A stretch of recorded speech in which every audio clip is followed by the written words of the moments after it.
En el 2007, más o menos, ya tiene ratito de eso, ¿no? Yo todavía era un niño. Yo leí un artículo en el internet, que era cuando apenas estaba de moda el internet, ¿no? Leí un artículo que decía, las bendiciones de Dios son como los zapatos debajo de la cama. Está interesante, ¿no? Ya cuando lees el texto dices, ah, caray, esto se pone muy interesante. Léalo, búsquelo así, las bendiciones de Dios son como los zapatos debajo de la cama, ¿no? Se lo voy a explicar más o menos, ¿no? Es un texto bastante grande y bastante interesante. Y ese autor refería, él decía, cuando uno se duerme una siesta, llega desde su casa del trabajo, se quita las botas o los tenis o las chanclas o las pantuflas, como usted le diga, ¿no? Y las deja ahí pues para cuando levantarse ahí, ¿no? Dice, y luego se duerme una siesta, 1 hora, 2 horas, se levanta y ya nada más ve una. Y dice, ¿qué pasó? ¿Dónde está la otra? Decía este autor, dice, lo más seguro es que se metió debajo de la cama. ¿No le ha pasado? ¿Sí le ha pasado? Que nomás se le pierde uno. Si tiene perro, pues ya sabe que se la llevó el perro, pero si no, dice, bueno, se ha de haber ido debajo de la cama. Entonces empieza una lucha por sacarla con el mínimo esfuerzo posible. ¿Sí? Decía este autor, decía, empezamos metiendo la punta del pie por debajo de la cama, ¿sí o no? Así. A ver si uno por casualidad puede sentir la chancla. ¿Y qué pasa? Pues no. ¿Verdad? Entonces uno dice, bueno, empieza a ver la posibilidad de irse al trabajo con un solo tenis o con un solo zapato. Dice, no, tengo que sacarla, ¿no? Entonces viene el segundo paso. Me inclino un poquito, ¿sí? Flexiono las rodillas y meto el pie hasta aquí, ¿no? Y ahí empieza uno a rastrear, ¿no? Saca que el chupón, que el carrito del niño, pero la chancla no sale, ¿no? Entonces uno dice, ay, me voy a tener que hincar, me voy a tener que inclinar. Y cuando uno se hinca, se inclina, levanta la cobija, ¿qué cree? Ahí estaba, a la orillita, pegadita a la otra, ¿no? Y uno dice, qué coraje, ¿no? Y así dice Sator, las bendiciones de Dios así son. Te tienes que postrar para recibirlas. Dice, al principio, cuando vienes a la iglesia y tienes una necesidad, empiezas con la puntita del pie, ¿no? Señor Todopoderoso, yo sé que tú me puedes ayudar, ¿no? Pero hasta ahí. Y luego cuando la necesidad sigue, dice, uno se inclina un poco, pero no se rinde. Y dice este autor, y cuando de plano te rindes, dice, te das cuenta que la bendición estaba cerquititas de recibirla, pero te tenías que postrar para encontrarla. Qué interesante, ¿no? Está mucho más largo, yo se la resumí en muy poquito, pero léala de verdad. Las bendiciones de Dios son como los zapatos debajo de la cama. Es un artículo en el internet de un pastor. Entonces, esta historia que vamos a ver está muy, muy relacionado con esto. Sí, muy, muy parecido. De hecho, por eso se me vino a la mente, porque eso lo recordé, porque estaba leyendo esta historia, ¿no? Y esta historia es de la fe de la mujer cananea. Yo una vez le digo, esta historia está rara, ¿sí? Esta historia está rara. Yo cuando empecé en mis trotes de la predicación, había 2 historias que siempre evitaba, que era la de Job y esta, porque se me hacía como injusto. Como que yo decía, ¿cómo voy a ir a una iglesia a predicarles a un Dios tan injusto, ¿no? Tan así. Entonces, cuando yo empecé la predicación, evitaba esas 2 historias, ¿no? La dejó porque decía, hombre, ¿qué culpa tenía? ¿Por qué lo dejan? Sí, después le dieron más, pero pues no es lo mismo. A mí se me muere un perrito, yo quiero el mismo, no quiero que me den otro, ¿no? O otros 3, ¿no? Para alimentarlos, imagínate, ¿no? Y esta historia que uno dice, bueno, yo decía en aquel tiempo, y a lo mejor usted dice lo mismo, qué injusto hacer sufrir a esta mujer nomás para demostrarle a los demás que hay fe. ¿Ah? Y eso es lo que yo pensaba al principio, ¿no? Entonces vamos a ver esta historia que ya cuando uno entiende el contexto y que no me cae otra porque me tocó hoy, ya empieza uno a entenderla, ¿sí? Me acompaña en su Biblia, Mateo capítulo 15, verso 21. Dice así, saliendo Jesús de allí, se fue a la región de Tiro y Sidón. Y aquí una mujer cananea que había salido de aquella región clamaba diciendo, Señor, hijo de David, ten misericordia de mí. Mi hija es gravemente atormentada por un demonio. Pero Jesús no respondió palabra. Ahí empezamos como que a ver algo raro, ¿no? Dice, pero Jesús no le respondió nada. Por si fuera poco, dice que sus discípulos, acercándose a sus discípulos, le rogaban diciendo, despídela, que da voces detrás de nosotros. Él respondió y dijo, no soy enviado sino a las ovejas perdidas de la casa de Israel. Algo estaba raro aquí, ¿sí? Porque Jesús siempre era un Jesús amoroso, era los que vengan a mí y no le echo fuera. Y aquí le dice, no te puedo ayudar, ¿no? Y luego seguimos leyendo, dijo, en el 25, entonces ella vino, ¿y qué?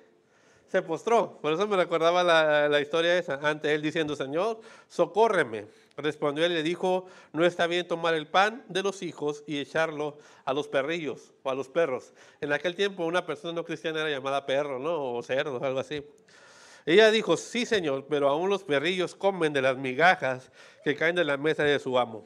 Entonces respondió Jesús y le dijo, oh mujer, grande es tu fe, hágase contigo como quieras. Y su hija fue sanada desde aquella hora. Esta palabra trae muchísimas formas de explicarse, ¿no? Y yo la he escuchado predicaciones, yo he predicado de esta palabra, ahora sí ya me animé después de un tiempo, en diferentes vertientes, ¿no? Podemos tomar una predicación acerca de la fe. Unos versículos atrás, el Señor decía, hombres de poca fe, le decía a sus discípulos, ¿no? ¿Por qué tuvieron miedo? Y luego dice, oh mujer, grande es tu fe. Y podríamos hacer una comparación entre la fe de los discípulos y esta mujer y se hace una predicación. Los que no tienen predicación todavía para el mes, ahí está una, ¿no? Otro es acerca de las dificultades de recibir un milagro, ¿sí? A veces tienes que experimentar cosas que no has experimentado para recibir el milagro y esta aplicación va más o menos dirigida para allá. Otro tema podría ser la perseverancia, ¿sí? La perseverancia del cristiano. A veces habemos cristianos que nos pasa algo y ya dejamos de venir a la iglesia, no nos saluda el pastor, no alcanzamos talento, ¿se imaginan? Y dicen, no, ¿sabes qué? O sea, no alcanzamos a hacer los juegos en la de parejas, ya saben para quién va, por ahí están. Y uno dice, no, ¿sabes qué? Ya me voy a otra iglesia donde a mí sí me dejan hacer juegos, ¿no? Ya me voy a otra iglesia. Entonces, por diferentes, y entonces esta mujer perseveró. Claro, tenía una necesidad muy grande. El Señor sabía que no se iba a ir, porque su necesidad era muy grande, ¿sí? Entonces, podríamos tomar ahí la perseverancia. Otro tema que yo escuché hace algunos años con el pastor Abraham era cuando Dios dice que no. ¿Se acuerdan de esa predicación? Cuando Dios dice que no, ¿no? O cuando Dios se queda callado. Y podríamos hablar sobre ese tema, ¿no? Pero hoy vamos a ver un contexto histórico, ¿sí? El contexto de esa historia, por qué el Señor se quedó callado y por qué le dijo que no al principio, ¿no? Y por qué esa mujer tuvo que cambiar su fe. Entonces, de entrada yo les decía, esta es una palabra difícil de asimilar y difícil de explicar, ¿sí? Le voy a pedir que pongan mucha atención. Es una palabra difícil de explicar, difícil de asimilar. ¿Por qué el Señor dice que no? ¿Por qué el Señor la ignora? Entonces lo vamos a ver. Siempre nos han enseñado que Dios no desprecia un corazón humillado, ¿sí? Desde que uno llega a la escuelita dominical, Dios no desprecia, a ver, repitan conmigo, Dios no desprecia un corazón constricto y humillado, ¿sí? Y luego lees esta historia donde el Señor le dice, no te puedo sanar porque tú no eres de los míos, ¿no? Tú no eres judía, ¿no? Entonces uno dice, ¿qué está pasando, no? O sea, ¿qué está pasando? Y luego primero Jesús dice que no le contesta y luego le contesta que no es de los suyos. Y luego cuando está más interesante, le dice perrillo todavía, ¿no? ¿Sí? O sea, no está bien que yo dé el pan de mis hijos a los perros. Oh, no, qué interesante. Entonces, no estamos acostumbrados a ver un Jesús así. Estamos acostumbrados a ver un Jesús amoroso, el que le dijera, claro que sí, tu hija es sana desde aquel momento, tu fe te ha sanado, levanta tu lecho y anda, ¿no? ¿No se acuerda cuando ese hombre le decía, no, pues ¿quieres ser sano? Sí, pero siempre me ganan, ¿ah? No te estoy preguntando si te ganan, ¿quieres ser sano, sí o no? Sí, recibe tu sanidad. Algo esperábamos así a Jesús, ¿no? Y sin embargo él queda callado, sus discípulos le dicen que se vaya, y luego le dice que no, y luego le dice perrillo todavía. Entonces no estamos acostumbrados a ver un Jesús tan así. Y esa es una de las partes que yo le decía al principio de mi ministerio, cuando yo empezaba, evitaba esta palabra porque decía, ¿qué les digo, no? O sea, mejor me la brinco y ya no pasa nada, les predico el amor de Cristo y todo, ¿no? Pero aquí le va la clave, ¿no? Aunque Jesús en esta historia parezca un Jesús arrogante, es el mejor acto de amor que Jesús está haciendo sobre esta mujer. Ahí le va, así. Aunque Jesús parezca arrogante en esa historia, es un acto de amor que Jesús está haciendo para esta mujer. Está dando la oportunidad a la mujer de que reciba la bendición de su hija. Le está dando la oportunidad a la mujer de que cambie su pensamiento, de que cambie su corazón y reciba lo que está pidiendo. ¿Por qué? Lo vamos a ver más adelante. La mujer se hace pasar por algo que no es, ¿sí? Por una judía. por una hija de Dios. Y Jesús sabía que esta mujer no era judía, ni siquiera era hija de Dios. Entonces Jesús, el silencio que él está tomando es para que esa mujer reflexione y cambie su forma. Entonces no está siendo arrogante, sino le está dando la oportunidad. Es un acto de amor de él hacia la mujer y hacia la hija de esta mujer que ni siquiera él conocía, ¿no? Y vamos a ver paso a paso lo que está pasando. Y esto se pone bien interesante mientras lo vamos platicando, ¿no? Esta mujer tenía dos problemas. Uno, y lo leemos en el versículo 22, he aquí una mujer cananea que había salido de aquella región, clamaba diciendo, Señor, hijo de David, ten misericordia de mí, de ella. Mi hija es gravemente atormentada por un demonio. Yo ni siquiera quiero pensar, ni siquiera me atrevo a imaginar cómo atormenta un demonio. O sea, ni siquiera me quiero imaginar lo que estaba pasando. Ahora su hija estaba siendo atormentada por un demonio. O sea, era un problema que ella veía sufrir a su hija sufría y ella sufría por ver sufrir a su hija. Entonces tenía dos problemas, ¿no? Una, el sufrimiento de ella por ver a su hija sufrir. Y el problema era un problema bastante grave, no era un problema menor. Su hija atormentada por un demonio. O sea, no me quiero imaginar yo cómo atormenta un demonio, ¿no? Pero imagínate un demonio atormentando a tu hija, la angustia que tú pasas, ¿no? Ahora, ella dice, ten misericordia de mí porque toma el problema como suyo, ¿sí? Porque es el amor de su hija. Cuando uno le dice a su mamá, mamá, no te metas en mi vida, ¿no? Si yo decido andar en drogas, es mi vida. No va a pasar eso. La mamá no va a decir, bueno, pues muérete, ¿no? La mamá va a decir, si tu problema también es mi problema. Si tú estás mal, yo voy a estar mal. Aunque tú me digas que no lo haga, yo lo voy a hacer. Sí, ay, mamá, no te preocupes, yo camino por la cuadra a las 12 de la noche y todos los cholos son mis amigos.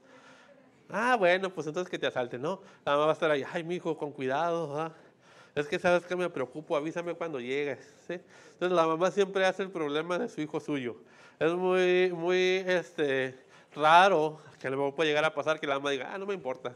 Lo que le hagan, o cuando la mamá tiene un hijo en la cárcel, haz de cuenta que la mamá está en la cárcel, ¿no? Sufre por su hijo, ya fueron a ver a mi hijo, llévenme a ver a mi hijo, ya le llevaron comida, ya le llevaron esto, ya le llevaron. Entonces, ha pasado en la familia, ¿no? Entonces, los problemas de los hijos también son los problemas de las mamás. Y por eso esta mujer llega y le dice, ten misericordia de mí. Y luego ella le dice, mi hija es gravemente atormentada. Entonces, esta persona tiene dos problemas. Pero vemos que el Señor no le responde palabra alguna en la primera parte. Al contrario, los discípulos dicen, Señor, ya dile algo, ¿no? Ya que se vaya. Pero no precisamente es que la estaban corriendo. En algunas traducciones dice, Señor, ya atiéndela, ¿sí? Para que se vaya. O sea, a muchos aquí también victimizamos a la mujer, los discípulos, qué mala onda, ¿no? Y podemos hablar acerca de la iglesia y todo eso, he visto predicaciones que desarrollan eso. Pero los discípulos me están diciendo, Señor, ya atiéndela, ¿sí? O sea, habla con ella, ya dile qué quiere, pues para allá, para que nos deje en paz. Tampoco es como que, córrela, ¿no? No, tampoco, ¿no? Entonces, pero Jesús no le respondió palabra, entonces cercanos a sus discípulos le rogaban diciendo, despídela, pues vamos a estar de nosotros. Ahora, en el libro de Marcos, capítulo 7, nos da la clave de lo que está pasando en esta parte, ¿no? Marcos dice que la mujer no era judía. Nos dice, versículo 26, la mujer era griega, serofonicia de nación. La mujer griega, usted ha notado que los griegos tienen dioses, ¿sí? O sea, todavía la mitología griega es muy famosa, ¿sí? Tienen dioses para todos, el sol, la luna, todo, las estrellas, el perro, el gato, la vaca, el cochinito. Tienen dioses para todos los griegos, ¿no? Y esa era una mujer griega, no cristiana. ¿Sí? ¿Qué tiene que ver eso? Bueno, vamos a ver, vamos armando el rompecabezas, ¿sí? Esta mujer no conocía a Dios. Esta mujer tenía sus ídolos y sus dioses. Y probablemente ella ya había ido con todos sus dioses a que le sanara a su hija, ¿no? Muy probablemente. Entonces, esta mujer muy probablemente era adoradora de ídolos y no de Dios. Ahora, cuando llega y llega Jesús, trata de fingir que es una hija de Dios. Trata de engañar a Jesús diciendo, hijo de David. ¿Por qué? Bueno, hijo de David era una expresión que solo utilizaban los judíos. ¿Sí? Solamente utilizaban los hijos de Dios porque era muy propia de ellos. David era judío, David era de la descendencia de David, ¿no? La palabra hijo de David significa él es el rey, ¿no? Él es el rey de los judíos. Como diciendo, se cumplió la promesa que Dios le hizo a David. Entonces la palabra hijo de David era muy propia de los judíos. Por ejemplo, voy a poner ejemplos. ¿Qué pasaría si yo aquí estoy tocando la guitarra y me equivoco, que pasa muy seguido, y digo, Ave María Purísima? Se va a escuchar raro, ¿sí? Me van a decir, hey, ¿qué onda con eso? Esa palabra no es propia de los cristianos. ¿De quién es propia? De los católicos. ¿Sí? Entonces son palabras muy propias, ¿no? Como decir, Dios te bendiga. ¿No le ha pasado que cuando alguien está en el viene y le da moneda y él dice, Dios te bendiga, uno piensa, de ser cristiano? O sea, decir Dios te bendiga ya uno lo hace cristiano, ¿no? Hasta pastor y músico y lo que sea. Con un Dios te bendiga. Porque es una palabra muy propia de los... ¿No le ha pasado a usted? A mí me ha pasado muy seguido que cuando pasaba a exponer, decía Dios les bendiga en vez de buenas tardes, ¿no? En la escuela, ¿no? O sea, cuando el profesor dice algo, amén, diga que sí, profe. Entonces, es una palabra muy propia, ¿no? Sí, o señores, la yoca, ¿no? Pero cuando uno pasa y dice, Dios te bendiga, o a veces cuando vas al trabajo y saludas a uno y dices, Dios te bendiga, acá no estoy en la iglesia, pero ya es una palabra muy propia, ¿no? Entonces, esas palabras muy propias como Ave María Purísima, Dios te bendiga, que uno dice, dijo Ave María Purísima, es católica. Dijo Dios te bendiga, es cristiana. Entonces, hijo de David era una palabra muy, muy, muy cristiana, ¿sí? Muy judía. Y llega esta persona griega y le dice, hijo de David, ¿verdad? Entonces dijo Jesús, ya caí, no me engañaste. Ay, pensé, no. Entonces vamos a ver más adelante, ¿no? Entonces, hijo de David significa, él es el rey de los judíos. Esta mujer no era judía, no conocía ni siquiera a David, ¿sí? No conocía a Jesús, mucho menos a David. Pero probablemente en su desesperación hubo un judío que le dijo, ya sé quién te pide ayuda. Fíjate que anda un Mesías, que anda haciendo milagros. Tú nomás llegues el hijo de David y te va a sanar, ¿no? Entonces esta mujer probablemente en su desesperación, en su búsqueda de sanidad, llega y le dice hijo de David, ¿no? Hijo de David, y lo llama, hey, hijo de David, ayúdame, ¿no? Entonces por eso Dios, ahí empieza lo raro, ¿no? Por eso ahí empieza lo raro. Entonces, ¿qué aprendemos de esta historia? Vamos a ver 4 cosas que vamos a aprender de esta historia y nos vamos, ¿sí? Porque parece que vengo en taxi. Cosas que aprendemos de este encuentro, ¿sí? ¿Qué aprendemos de este encuentro? Y la primera cosa, cuando Jesús nos ve, Él ve lo más profundo de nuestros corazones. No lo podemos engañar, ¿sí? Y ese es el primer punto, ¿no? Cuando Jesús nos ve, Él ve hasta lo más profundo de nuestros corazones. Jesús sabía la necesidad de esta mujer. Jesús sabía, desde que la miró, Jesús dijo, su hija está siendo atormentada por un demonio y necesita ayuda. Desde que le gritó la primera vez, no sabemos cuántas veces le gritó, pero le gritó bastantes veces que hasta los discípulos se enfadaron y dijeron, ya Señor, córrela, ¿no? Ya nos enfadó. Desde que le gritó la primera vez, Jesús ya sabía su necesidad y ya sabía para qué lo estaba buscando. Pero también sabía que esta mujer no estaba siendo sincera. Desde que lo buscó la primera vez. El silencio de Jesús era la oportunidad de la mujer de tener un encuentro no solamente con el sanador de su hija, sino con el salvador de su alma. Y con el Hijo de Dios viviente y verdadero. ¿Sí? El silencio, fíjense lo importante de esto. El silencio de Jesús era la oportunidad que esta mujer no solamente tuviera un encuentro con un sanador, sino con un salvador. Para ella y para su hija. Si Jesús le hubiera respondido a lo mejor la primera, su hija se haya sanado, pero a lo mejor ellos no hayan sido salvos. Entonces el silencio era la oportunidad de la mujer de tener un encuentro con Dios, el único Dios vivo, no los dioses griegos que ella conocía, sino el Dios verdadero. Lo importante de este silencio, ¿no? Jesús quería enseñar a la niña, obviamente, pero también quería salvar y sanar el corazón de esta mujer. Repito, Jesús quería sanar a la niña, pero lo primero que quería hacer era sanar el corazón de esta mujer. Los hijos de Dios no son hijos de Dios porque nos proclamamos hijos de Dios. O porque alguien diga, tú eres hijo de Dios, ya la armé, ¿no? Los hijos de Dios son hijos de Dios porque tienen una relación con Dios. Y porque Dios nos ha perdonado nuestros pecados. Nadie es hijo de Dios porque yo digo, o porque Él dice, o porque le decimos papá a Dios. Si no hay una disputa donde el mundo dice, todos somos hijos de Dios. Y el cristiano habla, tranquilo, todos somos creación de Dios, pero todos somos hijos de Dios. ¿sí?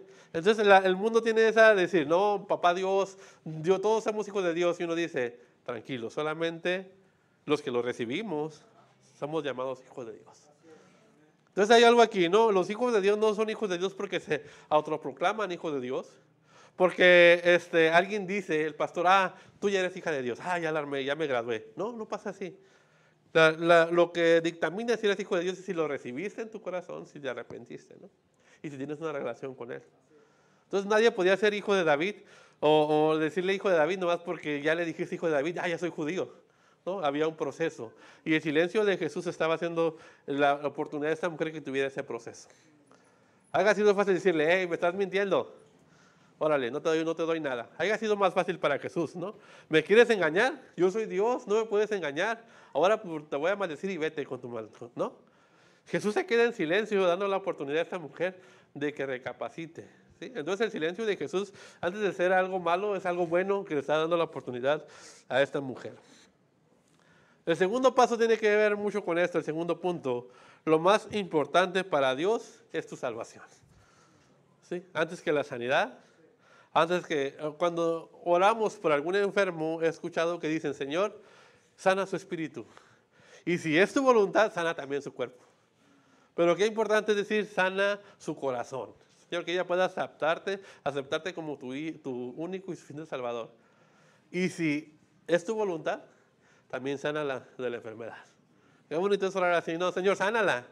Que ella la sana y ya no regresa a la iglesia, ¿no? Ya quién sabe dónde anda, ¿no? Porque sanó su enfermedad, pero no sanó su corazón. Entonces lo importante y lo más importante para Dios es la salvación de nuestras almas. Entonces él se queda callado, sus discípulos le corren y sigue la historia en el versículo 24. Él respondió y dijo, Señor, él respondió y dijo, no soy enviado sino a las ovejas perdidas de la casa de Israel. Entonces ella vino y se postró ante él diciendo, Señor, ayúdame. Respondió y le dijo, no está bien tomar el pan de los hijos y echarlo a los perrillos. Jesús empieza a forzar la situación, ¿sí?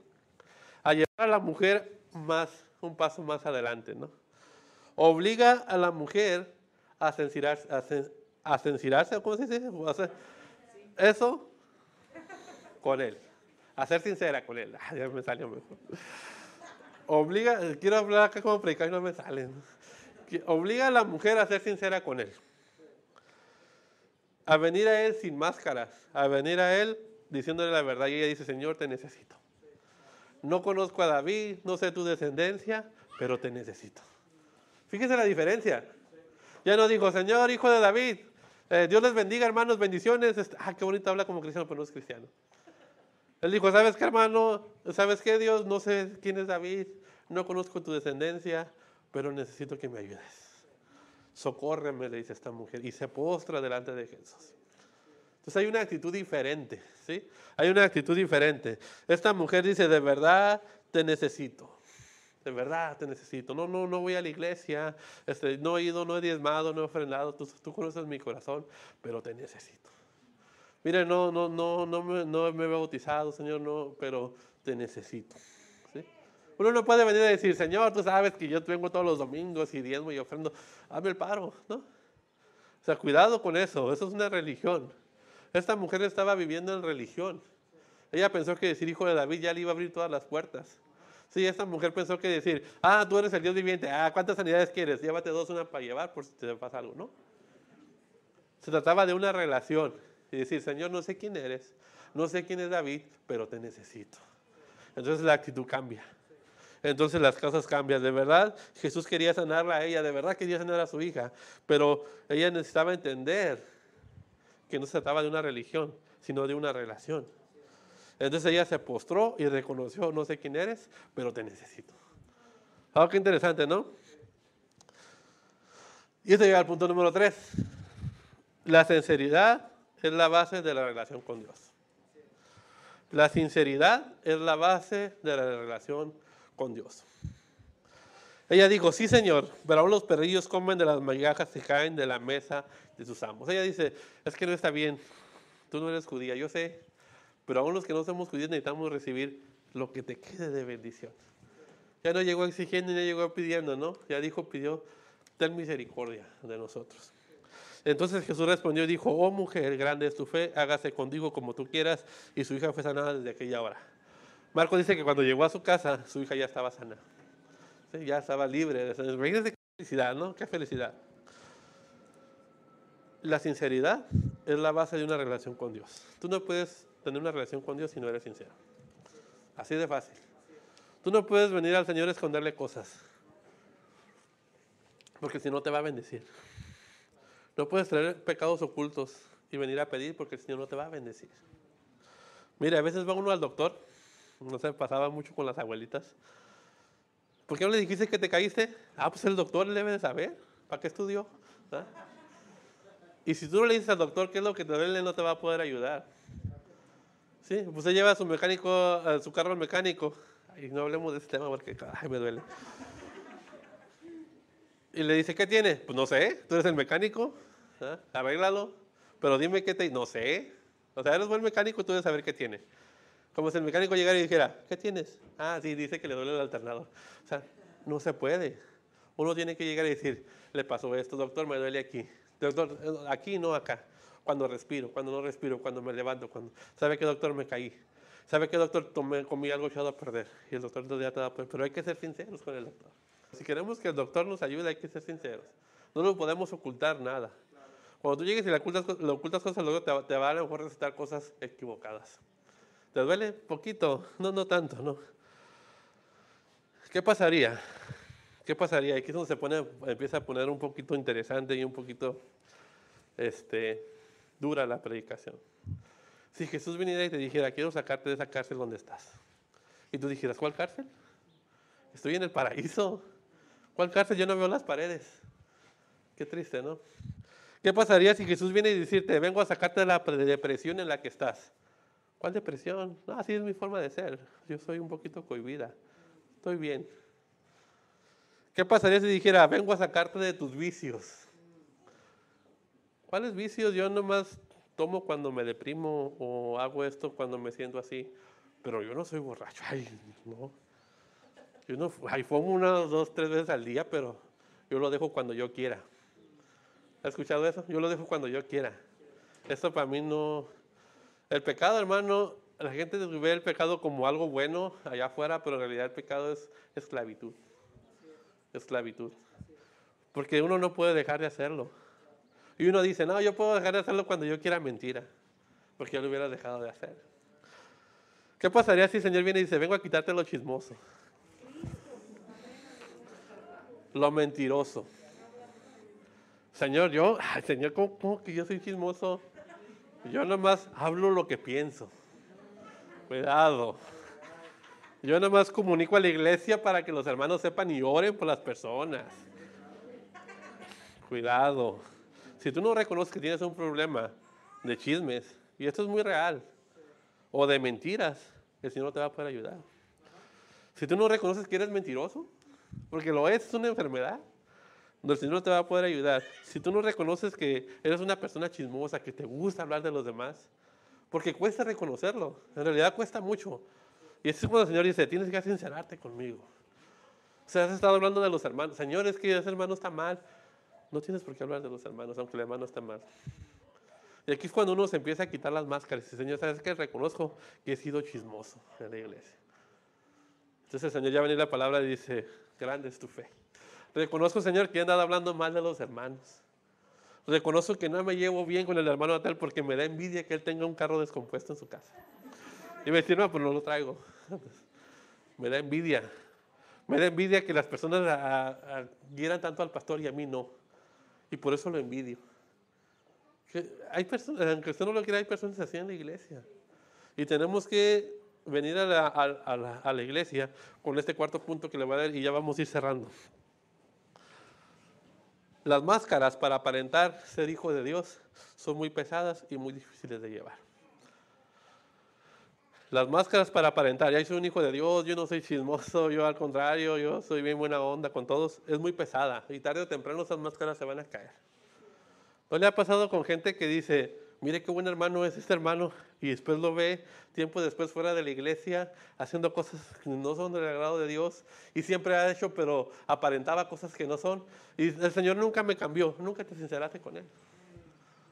O sea, yo duré en el alcohol por 20 años, fui a la iglesia, y el Señor nunca me quiso cambiar. Pues nunca dijiste, Señor, tengo un problema de alcoholismo que necesito que me ayudes. Las máscaras para aparentar perfección son muy, muy pesadas y difíciles de llevar. Si esa palabra no es para ti, ignórala. No quiero que te sientas mal por eso. Si dices, no, ¿qué pasó, hermano? Está hablando de más, ignórame. De verdad, si quieres irte con los niños, está bien, no pasa nada. Pero si has estado viviendo una vida cristiana, pero estás viviendo un cristianismo de apariencias, es el momento de sincerarte con Dios. Tal vez a lo largo de tu vida cristiana solamente has venido a fingir. Digo, si esta palabra no es para ti, no me hagas caso. Estoy hablándole al aire. Es más, le voy a hablar de esa columna que está allá. Esta palabra es para ti. Quizás somos cristianos de palabras. Hijo de David, Dios te bendiga, bendiciones, amén, aleluya, gloria a Dios. ¿Cuántas palabras cristianas hay, no? Tal vez has estado viviendo un cristianismo de apariencias, de palabra. Ay, Señor, yo fui a la iglesia los domingos porque me siento a gusto yendo a la iglesia. Porque siento que ya cumplí con mi responsabilidad. Pero el Señor no ha cambiado tu vida. O sea, llegas aquí, sales y sigues haciendo lo malo porque no te has sincerado con Dios. Entonces estás viviendo un cristianismo de apariencias. ¿Sí? Traigo mi Biblia bajo el brazo, mi camisita. Pero no has dado el cambio y no has sido sincero con el Señor. Las máscaras son muy difíciles de llevar y tarde o temprano se van a caer. Esta invitación es una invitación para que dejes esa máscara pesada, esa carga que no tienes por qué traerla. O sea, no sé quién te ha dicho que si vienes al Señor con unas máscaras todo va a estar bien, todo va a estar bonito. No, el Señor espera que vengas a Él sin esa máscara pesada, que te quites esa máscara de piedra, la dejes ahí en tu lugar y vengas al Señor y digas, Señor, no estoy siendo sincero contigo. Él quiere hacerte libre. Ya no habrá necesidad de traer esas máscaras porque Él te hará libre, pero libre de verdad. No de apariencias. Jesús quiere tal y como tú eres. Él quiere verte tal y como tú eres. Él quiere tu corazón, Él quiere tu vida, pero no podemos venir a fingir cosas que no somos. Y voy a cerrar con esto. Escuché también una persona que le dijo a otra persona, soy bien chismoso, yo me la paso escuchando cosas. Le dijo, si tú eres libre, si Jesús te hizo libre, ¿por qué no vas a las fiestas y por qué no te emborrachas? Eres libre para hacerlo. Entonces no eres libre, le dijo, porque no te dejan ir a las fiestas. Si tú dices que Dios te hizo libre, ve a las fiestas y emborráchate. Eso es libertad. Y hoy está de moda ser borracho. Hoy es como algo curada ser borracho. La gente publica en sus Facebook, hey, hoy me voy a emborrachar hasta quedar inconsciente y todo. Invítame, yo quiero ir. Aún gente que sirvió al Señor pone esas cosas. Hoy es sábado de tomar y que ya no sean borrachos porque sacaban todo el alcohol y que yo me emborracho en el alcohol. Y está de moda. Y esa persona le decía, si tú eres libre, ¿por qué no vas a las fiestas y te emborrachas? Y este hombre le dijo, porque yo no lo anhelo. Tú anhelas más dejar de tomar que lo que yo anhelo ir a las fiestas. Y esa mujer se quedó pensado y le dijo, ¿de verdad te gusta? ¿De verdad te gusta tomar hasta perder el conocimiento, hacer cosas ridículas y que te graben? Amanecer vomitado, orinado en la banqueta, ¿eso te gusta? Y el otro hombre se quedó pasmado y le dijo, tú anhelas dejar de tomar, pero tu orgullo no te permite saberlo. ¿No te gustaría dejar de hacer eso, ser libre? Y este mejor dijo, sí. ¿Ves? Le dijo, tú anhelas más dejar de hacerlo que yo hacerlo. Porque yo vengo de allá, le decía este hombre. Yo ya lo hice y ahí no encontré nada. En el fondo, estas personas sí desean de dejar de tomar. Estas personas desean de ser unas chismosas, desean de dejar de hacer cosas que no deben, pero no pueden porque no se sinceran con Dios. Y mire, hay una parte del ser humano, ya me voy a meter en psicología que mi hermana Marta ahí me corrige, que nadie se la demuestras. ¿no? Que a nadie se la muestras, ni siquiera a tu esposo. Aunque digas, sí, nos lo hicimos todos, hay una parte de ti que es tuya, que es tuya y que no sale, pero esa parte Dios la conoce. Aunque nadie la conozca, aunque nunca la has mostrado ni a tus papás, ni a tus amigos, ni a tu esposa, ni a tu esposo, Dios la conoce. Y quizás estás luchando con esa parte. Y voy a ser más específico, malos deseos, ¿sí? Tentaciones, ¿sí? Cosas que uno dice, ¿cómo yo siendo cristiano estoy pensando en estas cosas? No, eso no está bien, pero lo hace uno. Tentaciones, malos deseos, malos pensamientos, deseos indebidos. Y uno quizás está luchando con eso y nadie lo sabe, ¿sí? Y no puedes decirlo porque tú aparentes ser un hermano, porque tienes un ministerio y dices, ¿cómo van a saber que el hermano con tantos años de experiencia tiene deseos indebidos, inmorales? No, no, Dios me libre de eso. Y uno los oculta. Pero es el momento de venir aquí al Señor y decirle, Señor, estoy luchando con esto, ayúdame. Ya no puedo con esto. Entonces el Señor va a decir, oh, grande es tu fe. Y sé limpio desde esa hora. No se trata de venir a ocultarlo y decir, no, no, yo no voy a decir nada porque, no, ¿qué van a pensar? ¿Qué va a pensar Dios de mí? Dios ya lo conoce, vimos el punto. Desde que Dios te ve, ya conoce tu corazón. Ya sabe con qué estás batallando. No ocupas ocultarle nada.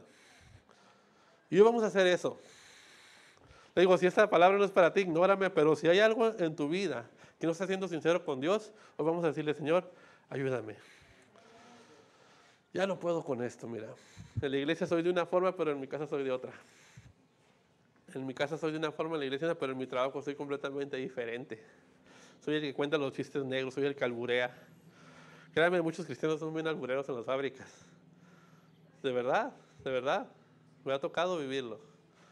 Muchos cristianos tienen su segunda familia en las fábricas.